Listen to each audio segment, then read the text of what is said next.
ஒண்ணு வந்து அவருக்கு பயம் இருக்கு, ஜெயிலுக்கு போயிடுவாரோன்னுட்டுங்க.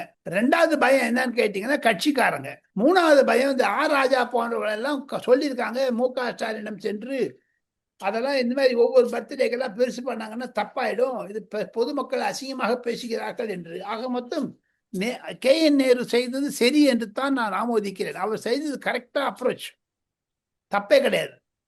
போஸ்டர் எடுக்கலைன்னா ஜனங்க பொதுமக்கள் கிழிச்சிருப்பாங்க.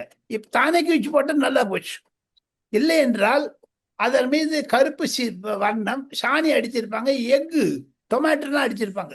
அப்ப இடி வந்து டிஜிபி அவர்களுக்கு இந்த நகராட்சி துறையில முறைகேடு நடைபெற்றிருக்கிறது அப்படின்னு கடிதம் எழுதிய அதோட எஃபெக்ட் தான் இப்ப கே.என். நேரு அவர்கள் இது போன்ற முடிவு எடுப்பது. ஆமா, கண்டிப்பா கண்டிப்பாக வாயடைத்து இருக்கிறார்களே. 2 தம்பிகள் செய்த மோசடி தான் 888 crores சாப்பிட்டு இருக்காங்க. 1 2 ஒவ்வொரு கேண்டிடேட்டுக்கும் 25 லட்சம் 30 லட்சம் வாங்கியிருக்காங்க. மீதி பேர்லாம் 1.5 லட்சம் பேர் 2000 பேர் போட்டு மீதி எல்லாம் என்னங்க ஏமாந்தாங்களா?